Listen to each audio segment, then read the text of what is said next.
So today we're going to be talking about a topic that is quite common with the human race.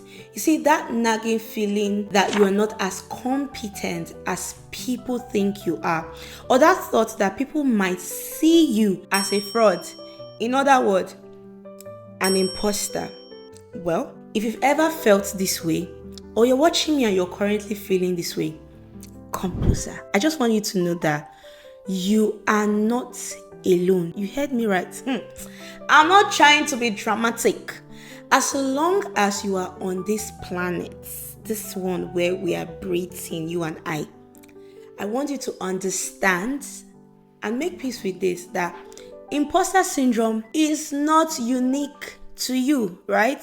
See, you're not the first to experience it, and you will not be the last. And it is no prophecy of doom. See, I need you to understand that imposter syndrome is something that is quite common, very common, right? It's common amongst the poor, the rich, the successful, even amongst your faves. Yes, your faves that you do watch on the internet. Yeah, we all go through it once in a while, right? So I want you to understand that it's not unique to you and you are not alone. So in today's video, I want us to do like a deep dive into this topic, into what I've prepared, which is how to get rid of imposter syndrome for good, or at the very least handle it in such a way that it no longer holds you back. Let's get right into the video.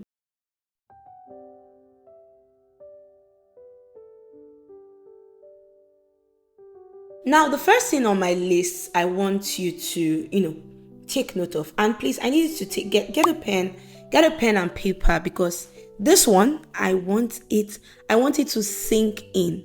When it comes to getting rid of imposter syndrome for good, I want you to understand that you cannot get rid of it. I said what I said. I'm enjoying this video too much. Yeah, you can actually get rid of it. So when I hear the phrase, I'll say the phrase, get rid of, what comes to my mind is cease to exist, non-existent, which is actually impossible with imposter syndrome. The earlier you understand this and you make peace with it, the better for you. Because you see, imposter syndrome is not something that just goes away like forever. It comes with every new seasons of your life. Seasons of growth, most importantly. Have you not experienced that thing where in your life, be it your career or business or whatever, school, academics, right? It felt like you were in a season where you had victory over that feeling, over imposter syndrome. And you step into a new season of your life, a new territory, and you just see the I don't know what to call it, sitting, taking chair, center chair, and looking at you like, I thought I got rid of you. Why are you here? Why am I still feeling like this? You are normal. You are okay. It's just that it happens, right? With imposter syndrome, every new season of your life, new seasons of growth, when you step into new territories, it tends to appear. Whether you are starting a new job, reinventing your life, stepping into a new relationship, or whatever new season, right? Imposter syndrome tends to show up, especially when you are in unfamiliar territory. Yeah, it tends to raise its head around that kind of situation. As much as I want you to understand that you can't necessarily get rid of it, because in a way, because it comes to different seasons of your life, you don't have much control over it. I do have good news for you. In as much as imposter syndrome, it's appearing here and there in your life, is not in your control. There's something in your control, and that is your response to imposter syndrome. Your response is in your control, meaning that you can do something about the situation. How you respond to imposter syndrome when it comes up and manage it. Now, for my next point, I'll say create a structure for remembrance. We know that we cannot get rid of imposter syndrome, right? but we know that we have something in our control, which is how we respond to it per time or per season, for every time it shows up. And one tip I want to leave with you, which has really, really helped me over the years, and I've been doing this for as long as I can remember. I just didn't know there was a word for it. But anyway, is to create a structure for remembrance. And I will tell you the word in a bit. Create a structure for remembrance.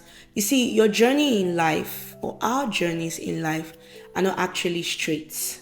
Your journey in life is not a linear line, right? It is not like this. It's like this. And this is no prophecy of doom, because in life you will have the days where, days that are high, you have days that are low. And you want to make sure that for the days where, you have those high moments, those delightful moments, you are documenting your progress, you are documenting your achievements, so that for days where it feels like you are incompetent or you feel like you don't know anything, basically, right, you can refer back to those moments of delight because you documented them. Basically, what I'm trying to say is keep a praise file. I already started doing this before I realized that there was a term for it, and that term is keeping a praise file, or that statement. Basically, I heard of that word or statement from one of my faves, Salem King. And then recently I've been listening to this book, Still Like an Artist, by Austin Cleo. And I've actually been listening to the trilogy. It's on Spotify and you can check that out.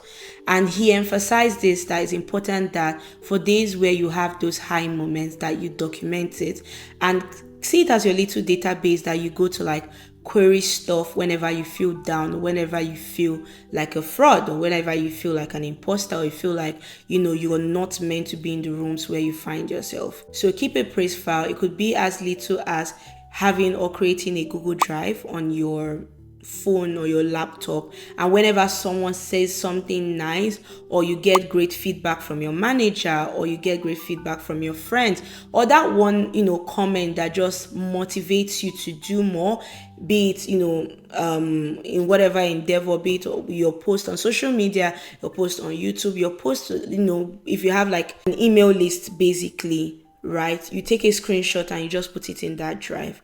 It goes a long way, trust me. I've had days where I wasn't feeling my best, and I will go through these files. I'll be like, I did that. I cannot remember. Your brain is not a database, basically, right? Things are happening and there's only so much you can store in your brain. So having those things documented, be it your journal, you can journal as well. It just reminds you of how far you've come and how much potential it is that you have to go even further. Next on my list is, while it's important for you to create a structure for remembrance, it's also important for you to create a structure for growth. Now, hear me out. There has to be a balance between these things, right? There's this thing that my pastor always says, and I really love so much. And he said, forget not and forget. And I shared this with my colleague at work recently. Forget not and forget. What does that simply mean? It means that forget not your achievements, the things that you've done before, right? Once in a while, look at those things and be grateful, stay grateful. Oh, that you've come this far, you were able to do these things, even when it felt like you couldn't do them, you did them afraid and you did them well with excellence and everything. But forget, because you want to get to a point where you don't take things to the extremes and you live in past glory. There is much more ahead of you, right? So while the structure of remembrance is there to remind you that most of the time you've done this, been there, done that, worn a t-shirt, the structure for growth, right, helps you address blind spots that are essential, right, for your next level. Because most times imposter syndrome may not be the lack of credibility. It might just be a gap that you need to fill, and you will fill those gaps or identify those gaps when you have a structure for growth. So making it more practical, like in your work, for example, You want to have a personal development plan where you know that, okay, I've done this before, but I think there is more. Probably there are more modern way of approaching things like this. So I would want to close that gap. And the more you close that knowledge gap,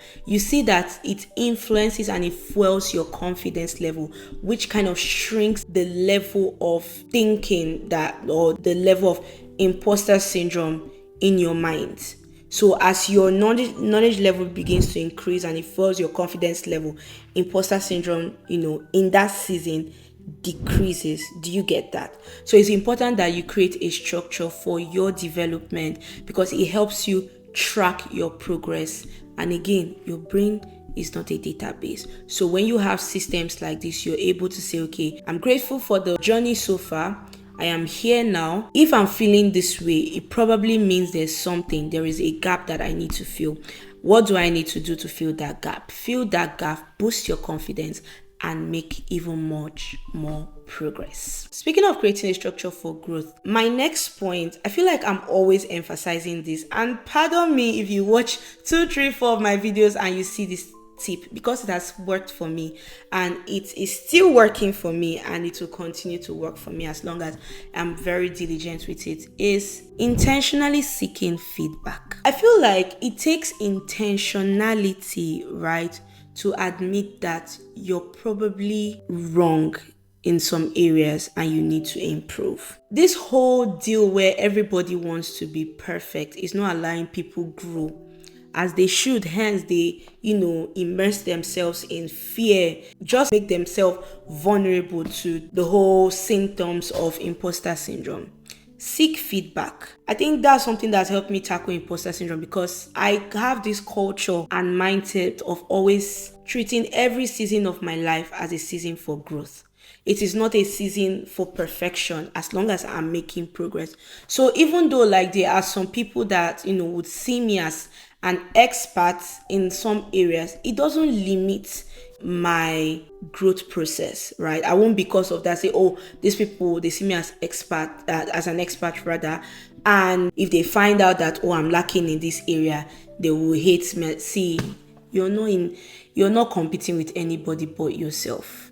Sometimes a little vulnerability here and there will not hurt you. So even at work, I do that a lot. After a presentation, before a presentation, even if the company does not have the culture, I will create the culture. I'll be oh, I've been here for 3 months.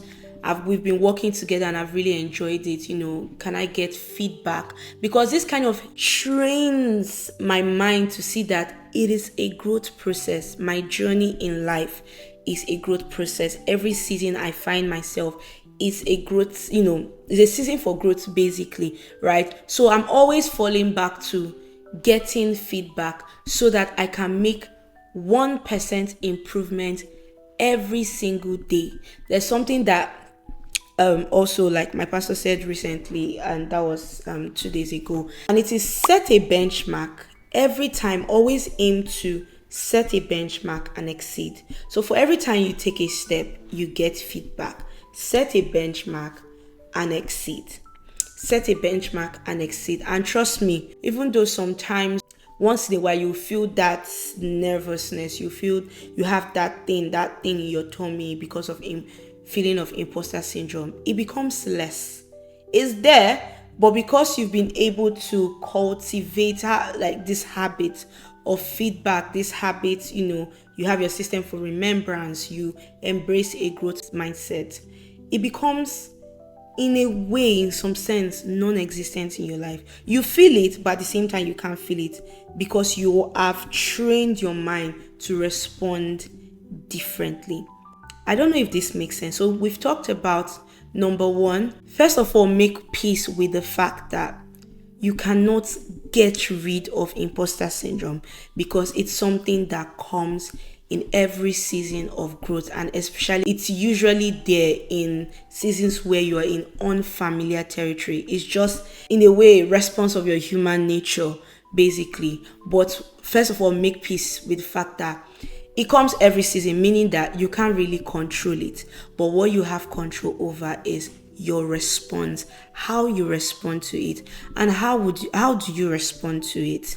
Number one, create a system, create a structure for remembrance, reminding yourself of, things you've done, great feedback you've gotten, just to kind of give yourself a pat on the back so that you can extend grace to yourself, and not for you to stand fully in order for you to create a structure for growth. So remember, forget not and forget.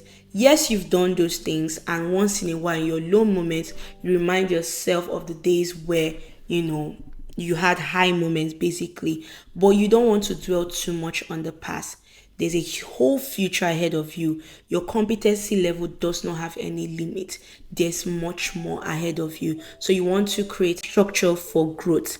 As you create that structure for growth and you walk in it, you want to cultivate the habit of consistently seeking feedback that will feed into your growth loop. Basically, you iterate on every result and ensure that you benchmark and you exceed. Whew, that was a lot of words. But anyway, I just want to leave this with you. Remember that imposter syndrome does not mean that you are not capable. It just means that you are growing. And I want you to embrace it as part of your journey. And the next time imposter syndrome, comes knocking on your door in that season of growth, or that season where you've stepped into unfamiliar territory, I want you to remind yourself that you belong there. You belong there. I belong here. And I have what it takes to succeed. If you found this video helpful, you also love this video I did recently about how to navigate your first 90 days as a product manager. See, imposter syndrome was a huge part of that season for me, and what I did in this video was to share principles that I leveraged in order to navigate that season of my life to enable me hit that milestone.